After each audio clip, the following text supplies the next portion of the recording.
We are sitting here in Europe watching cases climb and climb rapidly. France is at 40,000+. The US is at 77. The US seems to be climbing, but with a lag. Do you think it's going to catch up with where Europe is right now?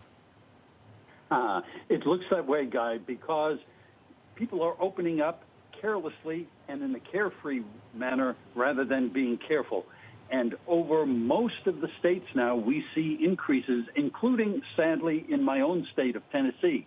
Cases are steadily increasing, and we anticipate even more with the coming of the winter season because more people will be indoors, closer together for more prolonged periods of time, and that's exactly how the virus spreads and spreads rapidly.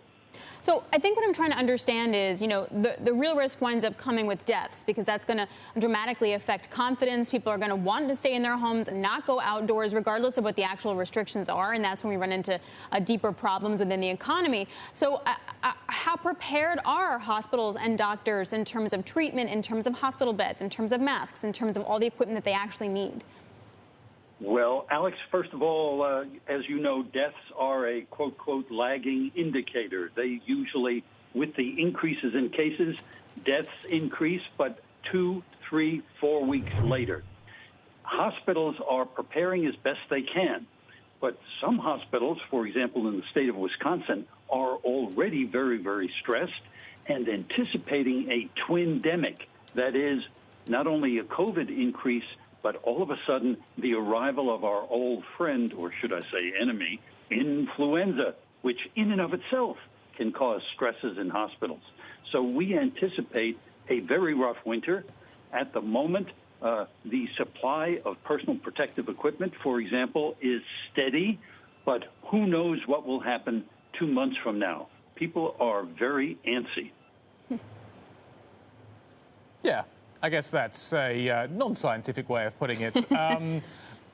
Professor, we're all looking forward to the arrival of a vaccine, or many people are looking forward to the arrival of a vaccine. What are the challenges you see? Well, as your previous guest said, there are several issues. The average person thinks this vaccine is going to be extremely effective, but most of us, the scientists, think it will be moderately effective, 60, 70% effective. That will really impact how quickly we can get the vaccine accepted. And we also know that surveys already have said up to half the population in the United States is going to hold back. They're not going to get in line and roll up their sleeves for this vaccine. They want to see whether it's really safe once we start giving it to millions of people.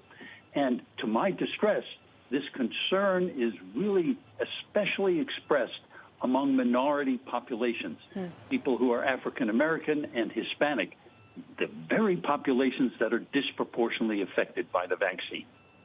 So for a market participant who's looking at a vaccine approval to say, okay, great, all clear, now I can feel good about buying stocks, or we're going to see reflation, or we're going to see real growth, what's the best data point to look at? Like, once the vaccine comes out, is it 6 months later? How do we understand it? Yeah, I would think my crystal ball suggests 6 to 8 months later. After all, we're trying to vaccinate 330 million people in the United States. You can't do that in a week and a half. It will take months. And as I said, some people will hang back, and the vaccine may not be perfectly effective. One of the things that people haven't realized is even after you're vaccinated, you're going to have to continue to wear your mask and social distance. That will continue for many, many months. I anticipate we'll be wearing masks this time next year.